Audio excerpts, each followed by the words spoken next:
The tournament is finally here as Shao Kahn tries to take over Earthrealm in Mortal Kombat 2. So the first of the reboot series here with Mortal Kombat came out in 2021. It was done during COVID and stuff, but it gave us a different look at Mortal Kombat. It was a little bit more serious, a little bit more dramatic. You had a lot kind of bigger stakes with things. You also introduced a new character in Cole Young, which has been a little controversial since that came out. And I think Louis Tan has been good in the role, but he literally kind of got plot armor, was his abilities that he got in there, and a lot of fans weren't kind of really happy with that. It was also mainly about finding the fighters for the tournament. So for here in Mortal Kombat 2, this is all about the tournament. We start off with Shao Kahn winning the 10th and final tournament in Outworld, taking over the last realm he needed to kind of have his conquest there. And then we jump straight over into, well, it's now, as we set up in the first film, the 10th tournament is here. Shao Kahn wins it. He takes over Earthrealm. And I got to say, this one was definitely, you could tell they listened and took a lot of feedback from the fans, but they just went full bore head on into making this film much more like the video game. The fights were much more like video game fights. The settings, everything was wrapped around of making this kind of getting away from the dramatic way that they told the first one back into, all right, it's a video game movie. You want a video game movie? We're making a video game movie. Yeah, I mean, this is definitely much more action-focused. There is a through-line story throughout, mainly with the story of Princess Katana in this, that she's kind of like the central character that's the focus of most of the movie, I would say. Like her journey to save all of the realms from the wrath of Shao Kahn. And she does that by, kind of working with the Earthrealm team to have them not lose this last tournament. That would be the end of all, the end of all things for Earthrealm. But no, this is definitely much more action-focused. You get a little bit of that comedy mixed into with some very funny moments throughout this movie. But yeah, there was definitely a heavy emphasized point to do action and fighting. And a lot of the fight scenes, like you said, they were set up to look a lot like fights you would actually have in the game. And I gotta say, man, what they really do with those fights is awesome. Like visually, it's just spectacular as far as these fights, some of the better like video game coordinated type fights that you would see on film. Like they really do a good job of that because you get brutal fatalities in it. You get lots of violence and gore. Very, very heavily into violence. And it just blew my mind that there were so many kids in our theater that went and saw it. I'm just like, people not, we're just so desensitized to it at this point. I guess I shouldn't be surprised anymore that kids are going to see a very bloody, violent Mortal Kombat film that's still rated R, by the way.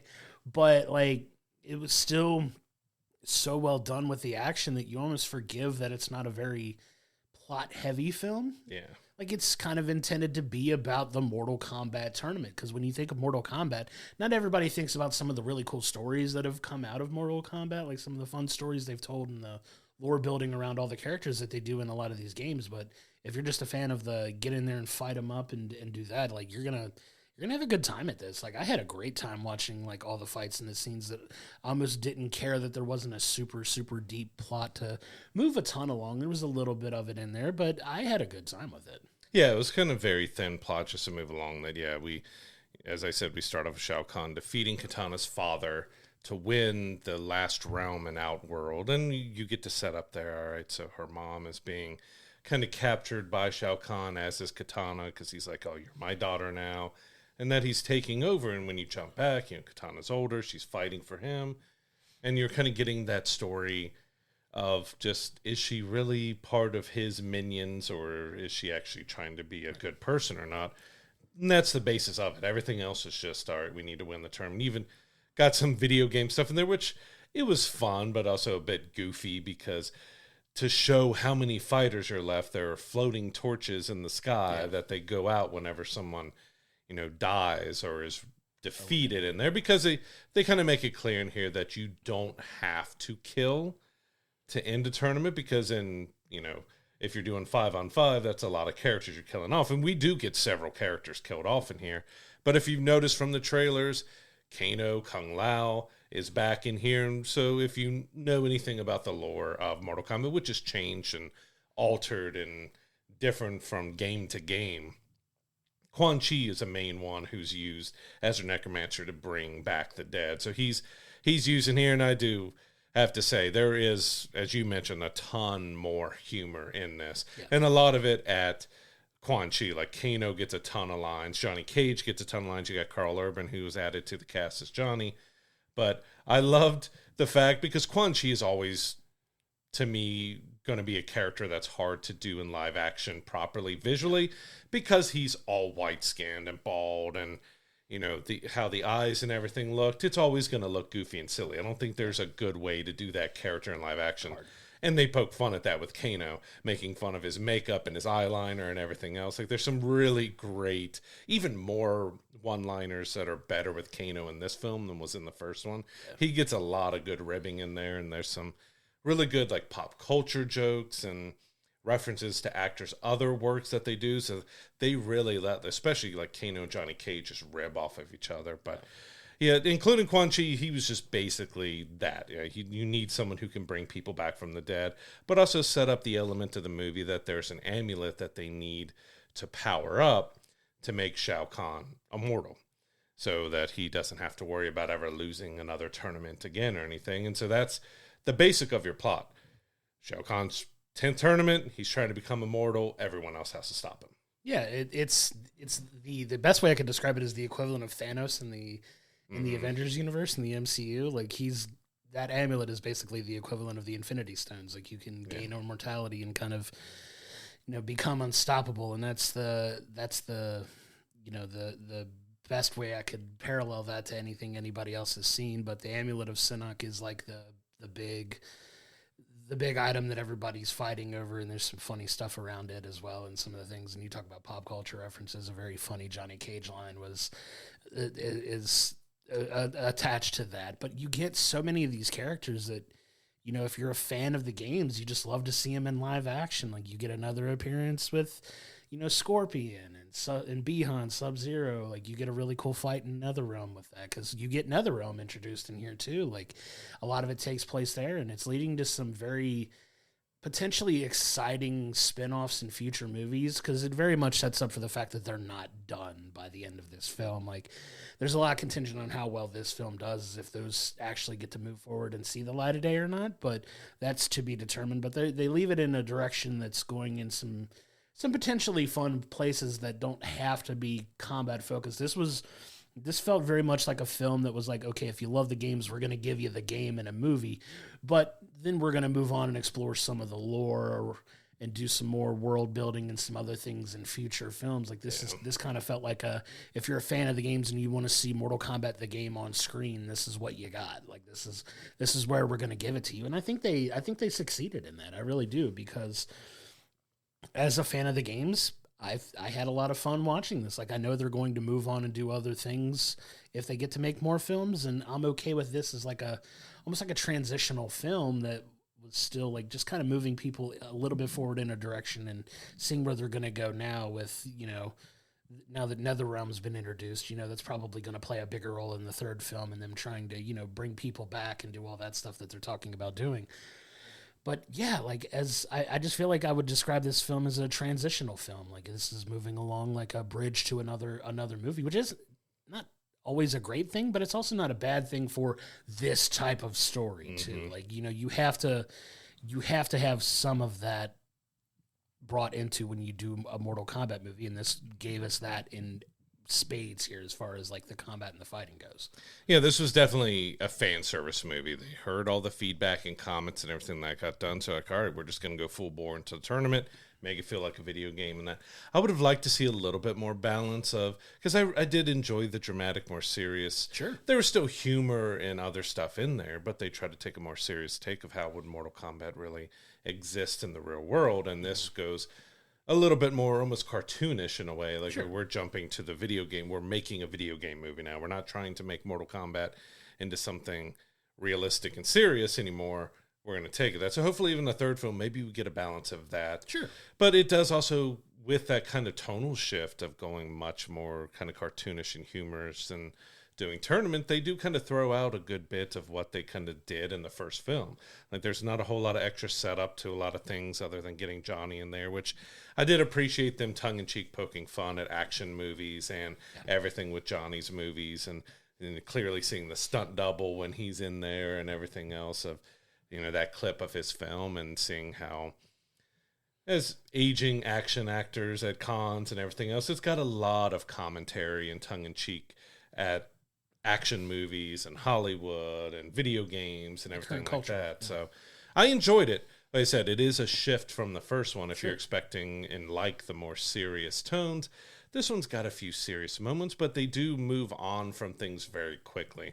Like, I don't want to go into some big spoilers, but there is kind of a major character from the first film that doesn't really get a whole lot of play in this one, and a lot of it is from fan complaining and feedback, and it's going to be interesting to see what happens there going forward into a potential, third film. They definitely talk like they have ideas for a third. It just depends if it makes enough money. Our theater wasn't very full. Yeah. We also had a theater that just didn't really seem to know Mortal Kombat that well, because there's a little bit of spoiler. There's a big cameo that happens in this movie, and the theater was silent, which we normally are happy about, but in that moment you expected a cheer or a clap or a laugh. We were, but no one else was. So like there's a lot of references that I feel like our theater did not get with what they dropped in here, because there are a lot of kind of Easter eggs and cameos and other things that happen. But adding Carl Urban as Johnny Cage, at first I wasn't sure how he was going to do it. That you had, Lyndon Ashby in the first two Mortal Kombat movies, who did a good job as Johnny Cage. Really he felt really good. This Johnny Cage, he went with, one that's much older, the aging action star who's admitting that I have stunt double who does all my stuff. Like, I used to be a karate, champion, but I'm not that guy anymore. And it plays that up quite a bit. But I think Carl Urban was a ton of fun as Johnny Cage. He has that snark and everything that he does well, if you've watched The Boys or watched anything. But he just continues to collect series and franchises and roles, because, Star Trek and Marvel, and you have The Boys and Lord of the Rings, you have Mortal Kombat, and he's just been in just basically everything. Of course, he was Judge Dredd, that we all still want another Judge Dredd movie with him as Dredd in there. But he was a lot of fun as Johnny Cage. You got to see him ham it up a good bit, and most of the jokes landed pretty well, but it also kind of moved into the territory. The first film was trying to bring up the arcana and how everyone gets their powers, and the importance that you have to have those powers to be a combatant, to be a part of this. If not, you're not really needed or wanted. You don't have a choice. We're just getting rid of you. This one was like, well, actually, you don't have a choice if you're going to participate in this tournament or not. Yeah. If you've been picked, you're going. Mm-hmm. And so they do a lot of shifting with the presentation of the story and the information of the story. So it is a not a drastic shift from the first film, but they do make quite a lot of changes in their direction, just to kind of go back like, hey, this is a tournament movie. We're just doing a tournament movie, and that's the basic of what you're going to get. Just come in, enjoy the action. We're not giving you a ton of plot and storylines to go through. I said it's thin and basic, but the fight sequences were fun. Like, it was really enjoyable. The only complaint I had about them was they felt really short. Yeah. They could have been a little bit longer, but they did feel, because it was like short fight, little bit exposition, another fight, a little bit of exposition, another fight.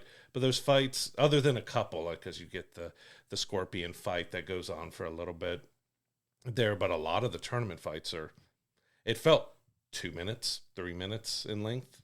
Yeah, when you're moving a plot along and you have to have several rounds, like, it has to kind of go a little bit quickly, especially a movie under 2 hours, right?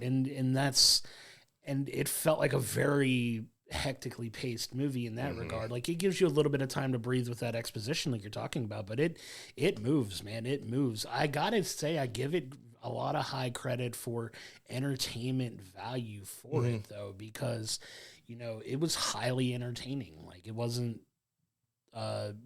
brain trailing off in the middle of it kind of movie. Like, it kept your attention and it held you throughout the entire time, because the action moved so quickly. Like you said, you had to kind of keep focus on what was happening, and you were enthralled with the fighting and the sequences there, even though they weren't really long from fight to fight, like you said, but there was a lot of it and a lot of it put in. And then that made it work for me, really. It really did, because you get like this multi-round fight and you get some of the branching off of other characters off to do their own things. I know you and I were talking a little bit before we started recording this, but I'm excited for potentially, at least as far as spinoffs go, like there's a rumor that they may be looking at a Shaolin monk story and could possibly be one of the spinoffs. Because, like we said, there's talks of spinoffs and sequels and stuff like that. If this does do well, I'd love a Shaolin monk story. I love that PlayStation 2 game, Mortal Kombat Shaolin Monks. That was a lot of fun. I really like that one. It'd be fun if you got to do that. Got to see your Liu Kang,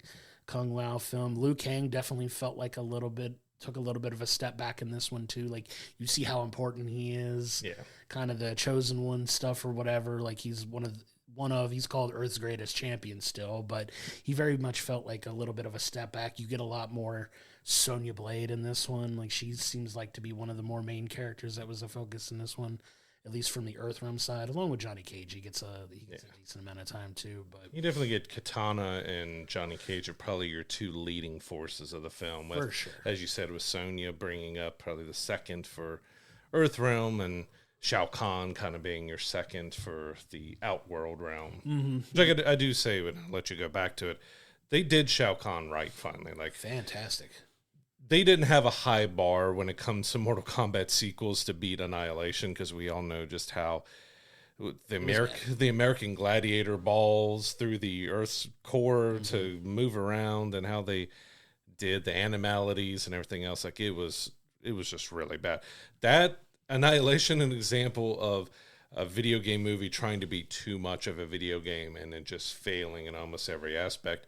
And this is a pretty good example of an over-the-top, bloody, violent video game movie trying to be like the game, and they're mostly pretty successful with it. Yeah, I would agree with that. And you do get, some much better spotlight on characters in this. I gotta say, I loved Kano in this movie. Kano was so entertaining and so funny. Just the quick, snappy one-liners that he just gets off in spades. Like, he's a fantastic character. He's the worst. He's the worst human being you could think of, but he's so funny, and it's so funny that it's charming. He did such a phenomenal job in this movie that he brought a lot of that humor and that levity that we really needed. Because if it was just Johnny Cage for the comedy through lines in this, I don't think it would have been as effective, but as good as Kano was, especially with like Quan Chi and all the names he called him and all the references. It was so funny. I was cackling at. He just got zinger after zinger after zinger. Just so well. You could tell he was just having an absolute blast filming this movie. But it was just so fun, man.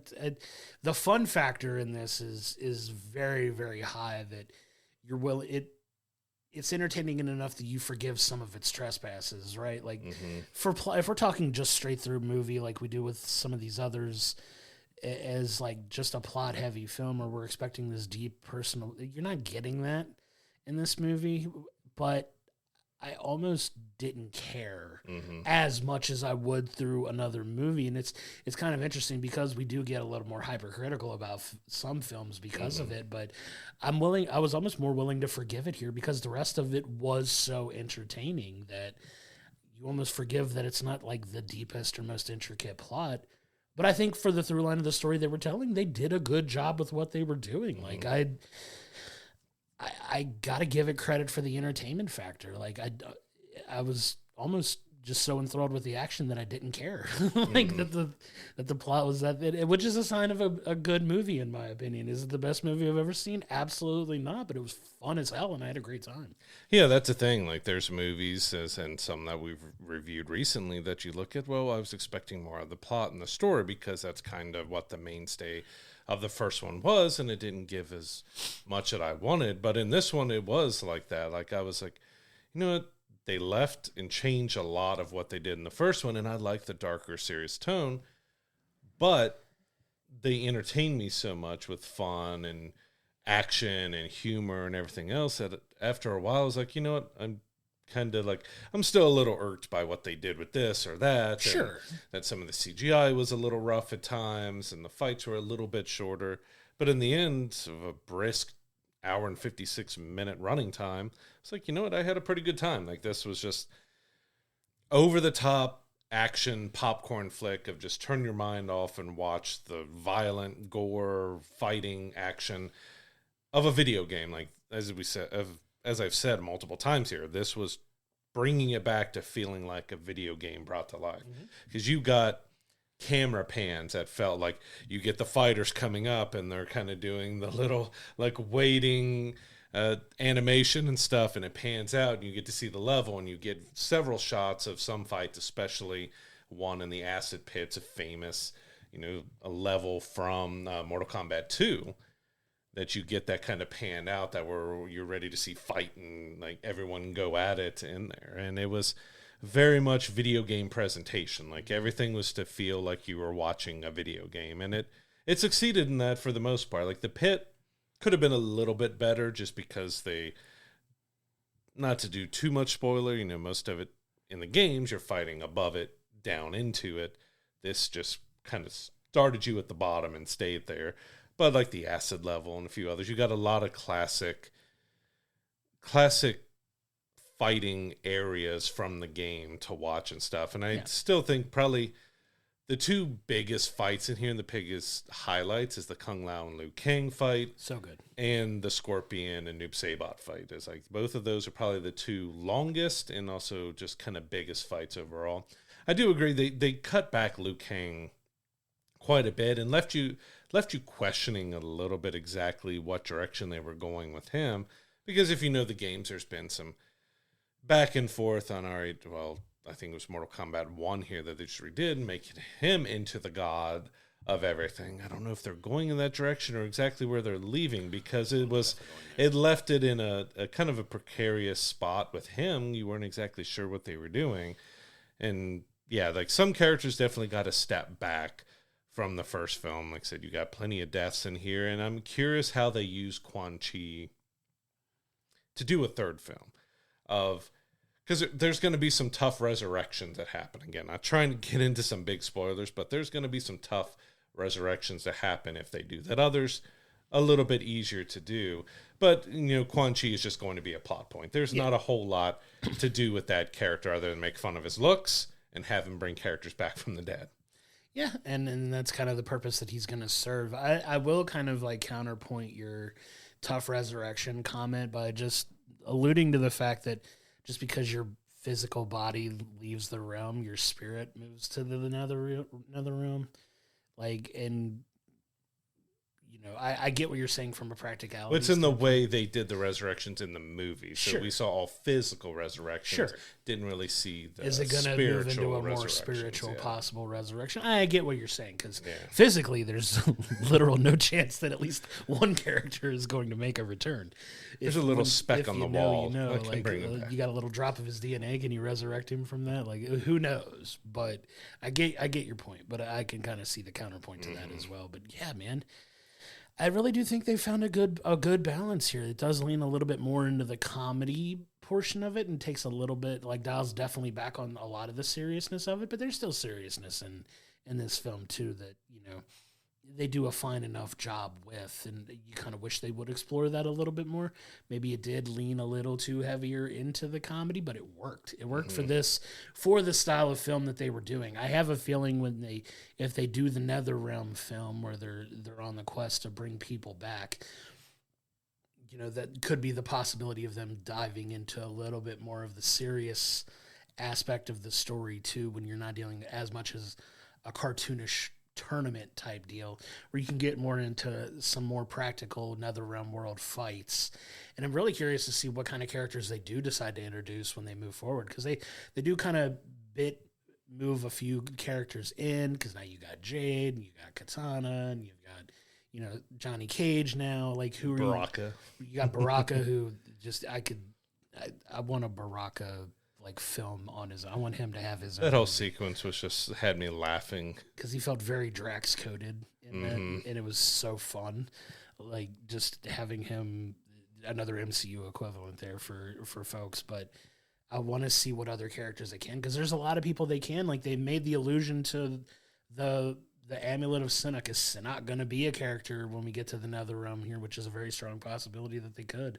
Another one of these high-level beings, because as you get further into the lore, because there's been over 11 main Mortal Kombat games, because I think they're up to 11 now or 12, but there's a lot of lore that you can go and a lot of direction you can move into when you deal with like so many other things that the game dives into. I wonder how they're going to try to progress through some of those stories as well, because there's a lot to dive into that you could, a lot of lore that you can build movies around from, and we'll see how they do. Yeah, there's probably 15, 20 characters that they haven't shown yet that you could throw in and do in here, and some of them are kind of repeats in Montoro of doing another Goro type of thing, but also, you know, since he's a centaur, you have a little bit different in there, but exactly.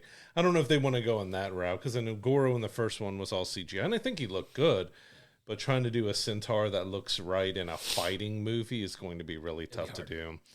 You also got like Cyrix and Sector, if they want to go into more of the technological ninja things in there. There's a lot of different characters they play with depending on what type of story they're trying to tell. Like I said, I would like to see the third one be a balance of the two, of give us a little bit more of the grittiness. I do think the first one was a lot darker and grittier, especially the action sequences felt a lot grittier and harder and tougher, while this one just felt over the top video game fights, which both of them are good in their own right. Sure.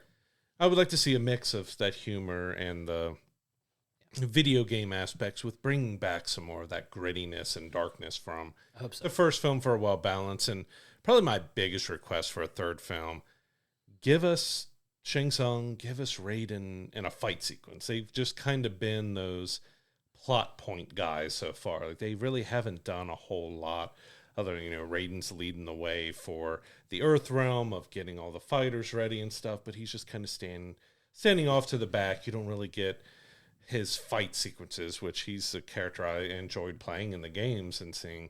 You get a little bit of his special move, one of his special moves in this one and stuff, but you haven't really seen Shang Tsung be that, especially he was the villain in the very first Mortal Kombat movie back in the 90s, where you got all the shape-shifting and all the changes, and you really haven't got a whole lot out of Shang Tsung other than just being that guy pulling the strings for Shao Kahn. Like, I hope in the third one we get a proper fight sequence, even if it's those two against each other, that we see Shang Tsung using his powers as it should be, letting Raiden be Raiden and getting a full-blown, like, full action sequence. Like, I really want to see those characters fight, and they've just kind of been those just decorations on the side who aren't really doing a whole lot past that. So I really want to see those two get more past, you know, adding a few more characters that might work. There's some characters that probably won't work as well, of bringing in that, depending on the level you're going with, but there's still plenty of characters in the repertoire that they have that they've built over, what was that, 93 when the first one came out or something. There's over a lot of years of characters and story points that they've done through these games that they can lean on for a third film. Yeah, there's a lot more meat on the bone if they want to go down further and bring a lot of characters in. I love it. There's some of my favorite characters that they haven't introduced yet even. Personally, at least with the older games, I was a big Kung Lao guy. That was my guy. So it's cool to kind of see him, you know, being used. And I love the hat with the blades on it. And they do some really fun stuff with that in this film as well. Like, that fight with Liu Kang was just amazing. Like, super well shot, super well done. Like, those two are incredible fighters, and they did a heck of a job with them in this film, with, you know, Kung Lao being like, you know, the dead fighter who can, you know, cut loose a little bit more, but you got Liu Kang who's just like the embodiment of good, and like it was a really cool dynamic watching those two fight. You get a little bit of a teaser of Shang Tsung as a fighter in here, when him trying to use a little bit of his soul absorption powers and all and all that stuff. You get a little bit of that, and it was really cool. I would like to see more from them in another film as well. Like, they're just such interesting characters. And then you get the iconic, you got to have Scorpion in every single Mortal Kombat thing. He's like the most popular character. So getting a guy like Hiroki Sanada to play him and have him back as well in this. Yeah, you have such a legend in that guy. Like, you have to include one sequence with him. He has to have appearances in these films, and obviously, if they're going the NetherRealm route, he should play a part in it, just because he was their guide and their herald down there to kind of help them out a little bit while they were there, and I'm excited to have him included in another one too. But yeah, a lot of fun possibilities for whatever direction they decide to go for the third one, and I'm really interested to see what they do with it.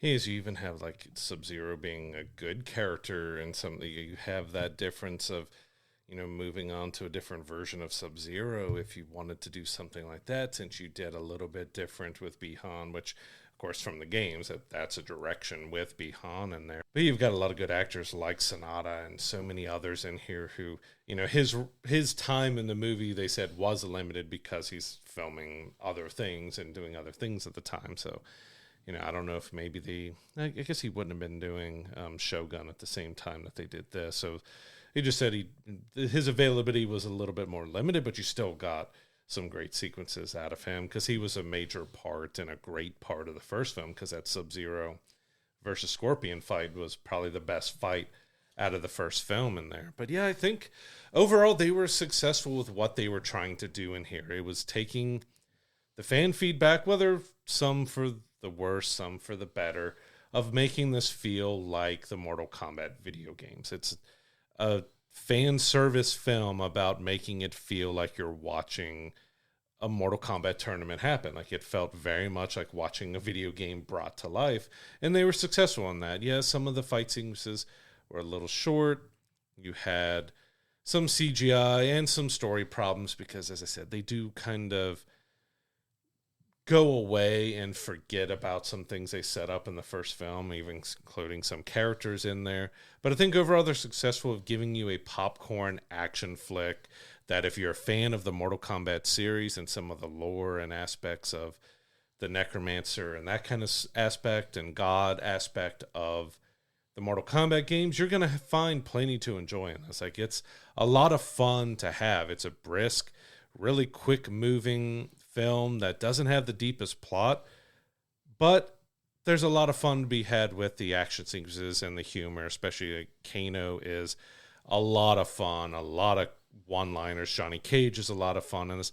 I'm going to give it a 7.5, which for me, for a Mortal Kombat movie, is really good because it does have its problems, and it could have been a little bit stronger with the story points. And as I mentioned earlier, I would have liked to see a little bit more of the gritty darkness of the first film continuing here, because it does go a lot lighter. Even with the gore and the violence, it's still, I almost want to call it bubblegum in a way that it's much brighter, colorful, just over-the-top action with it compared to the grittiness of the first. But I think that's a solid score for this because they do what they were trying to do well. It's a big change-up and a mix-up from the first film to give fans what they were missing or wanted from the first film, and it was, in the end, I was entertained and I had a lot of fun. Yeah, I'm kind of in the same boat. I was leaning around an 8 or a 7.5. I'm gonna probably land on a 7.5 as well. It takes nothing away from the entertainment. I think the 7.5 is based on the entertainment value of it. Yeah. Like if you're going to expecting like a great plot, and I know we've just kind of talked about how much it doesn't matter, but it does kind of have to matter when you're grading it as a film. And it does not get a couple points for that. Like, the acting in it overall is not the best, but it is very funny, very entertaining. I had a great time watching this. Despite me giving it a 7.5, I will rewatch it multiple times. Like, this is going into my rotation. This is such a love letter to the fighting game aspect of Mortal Kombat.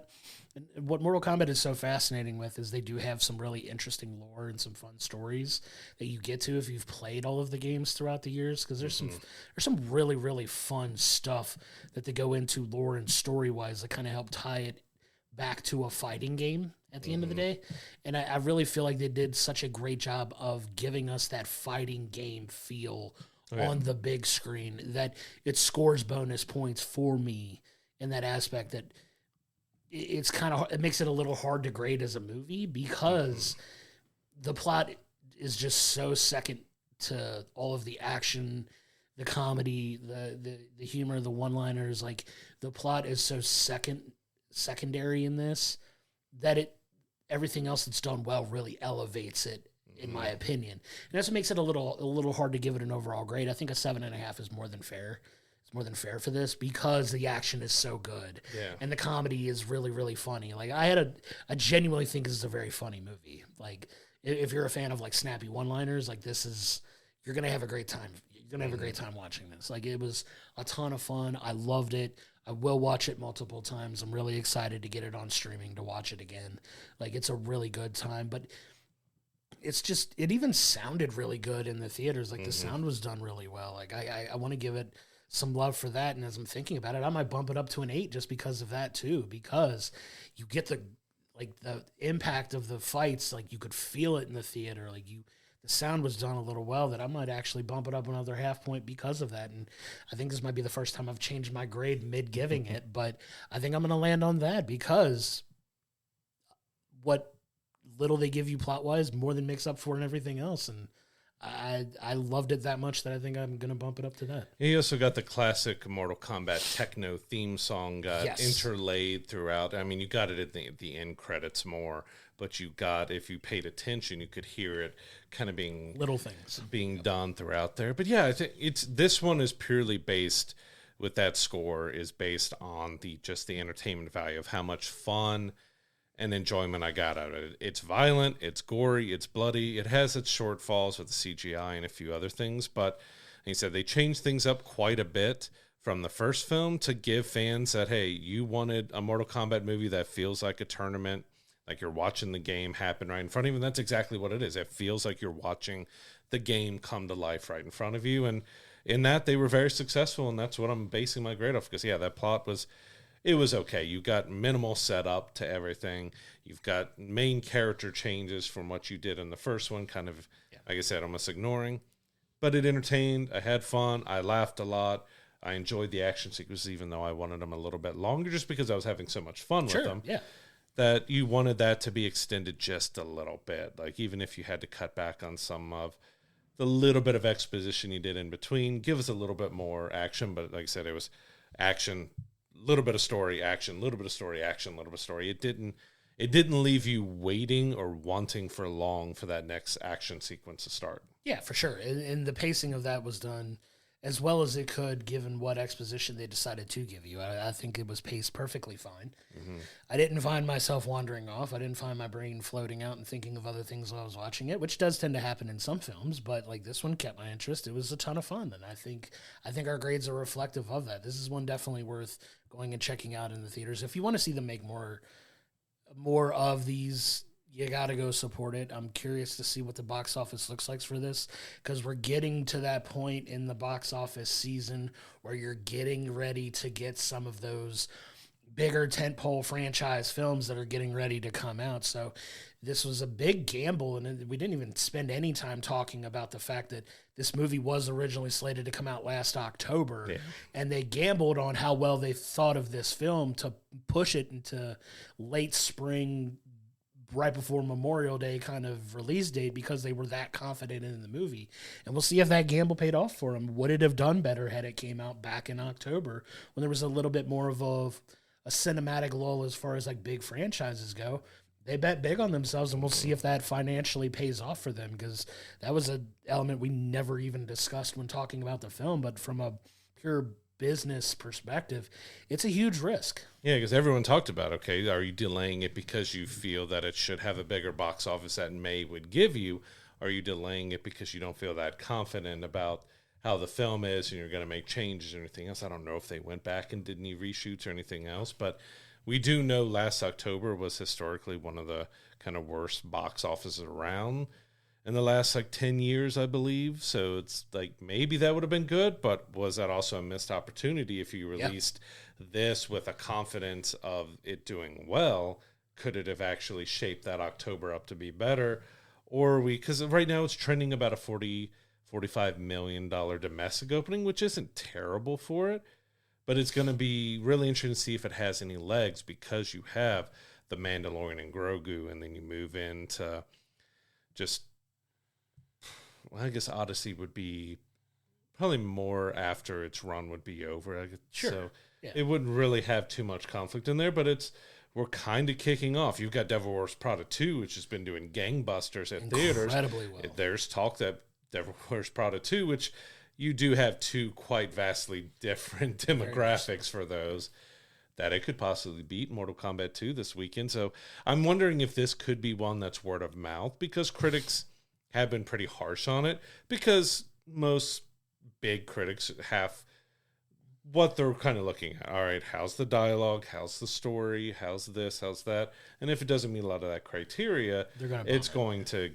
have some issues. You know, we're trying to look at things from a fan perspective, of our own perspective, of how a general audience and general people are going to feel about what they present in here. But I have a feeling this one, potentially, especially with this next week after it not having, you know, there's not a huge release in between Mortal Kombat, Mandalorian, and Grogu. So there's potential that word of mouth could get this film to have a solid second weekend afterwards, because it, again, doesn't have a whole lot of competition. Devil Wears Prada is going to be in its third week now. Potentially, you could have a good second weekend for this if that word of mouth carries fans and people who are a little bit skeptical because of the critic reviews to get out and watch the film. Yeah, it's a valid concern. Like, we'll see and I want to see how this does internationally, because I could see a film like this doing like pretty well in an international market, and I'm kind of wondering if that's going to be the case for this film, because it may not do as well as hoped domestically, but internationally could still make a pretty decent amount. I'm curious to see what the market for that's going to look like and what it overall opens up to. So it'll be interesting to see those box office numbers, because like you said, we're getting ready to move into a real meaty summer season with a ton of really good, really high anticipated movies that are going to be hitting, because we still got big ones, like you said. You got Supergirl that's coming up. That's a lot of people are going to have their eyes on. You got a big DC film. You got Spider-Man lingering at the end of July. Like, you've got a really big, heavy season. Like you said, The Odyssey is one of the most anticipated movies of the year too, and right up there for us, obviously. Like, we're looking big into that. So we'll see what the staying power of this is. I really hope the word of mouth does do well for this, because, like I said, this is a fan service film. This is going to definitely be one of those critics might knock it a little more, but fans are going to really love it kind of thing. And I think this is one of those types of movies where the audience scores are going to be significantly higher than the critic scores, and you're going to see that big difference in opinion, I think. And it'll be really interesting to see how that does financially for them, because you do unfortunately still have your people that, because critics give it such a low score, they go in with kind of a negative perception of the film before they even see it, which is unfortunate. But I really hope that doesn't deter people from going out and seeing it. If you're a fan of Mortal Kombat, you're going to love this movie. I really do think so. Like, if you're a fan of the games, this is as close to an authentic visual real-life adaptation for a type of Mortal Kombat game movie that you're going to see. So that's, reflected in my score, in my opinion. And you said earlier that it didn't have a very high bar that it needed to beat Mortal Kombat Annihilation because of just how bad that movie was. But it is just light years above what Annihilation was, because that movie was maybe a 1 out of 10 in the way, because you had Mortal Kombat characters in it. That's probably about the best thing I could say about Annihilation. I love the first one. I love the first Mortal Kombat movie they did in the 90s. That, even though going back and looking at it, it has that cheese factor. And it's has supposed to. Everything. Like, it does some things wrong in it, but it was still a very solid attempt at doing Mortal Kombat. And when they did the reboot, I thought they did a really solid job. Past the controversy with the Cole Young character, still think Louis Tan was great as Cole Young. They could have done a little bit better with his abilities and stuff like that to make him be a much more interesting character, especially when he's a descendant of Scorpion. There's a lot of epicness that people are expecting of the character, and didn't quite get it. So that just makes me curious about how we could possibly do better moving on, especially with introducing original characters, or if they kind of stop doing original characters and they just go back to the library of Mortal Kombat characters and throw in the kitchen sink of just about everyone else they can. But like I said, there's several characters that I don't think are going to work well in live action. Sure. But they still got plenty that they can do. But yeah, this was it was fun. It was entertaining. I had a good time. And in the end, out of something like this, like I said, it kind of harkens back to the 80s action films that we grew up with. It's just something to go into the movie theater if you're a fan of the genre, If you're a fan of the games, you can go in and just turn your brain off, enjoy the spectacle that's unfolding in front of you. Don't worry about the plot. Just go in for the visuals, which look great, and the action fight sequences, which were a lot of fun. And those quips from Kano and Johnny Cage made it all worth the time for me. Absolutely. Kano is just an absolute treasure to watch. But Mortal Kombat 2 is in theaters now. Go check it out. Come to our social media posts. Let us know what you think about the film. We had a great time watching it, and we hope you did too. Yeah, so thank you so much for tuning in. And if you feel so inclined, do all the things to help the show out, from follows, shares, likes, and comments on social media to subscribing on YouTube and your favorite audio platforms. All of it helps us out so much, and we can't thank you enough for all the support. You can also become a subscriber over on Patreon to get each episode delivered to you early, exclusive merch items, and your name read out at the end of every episode. Check it out at patreon.com/we'llbringthepopcorn. That's going to do it for this episode, and we'll see you on the next one.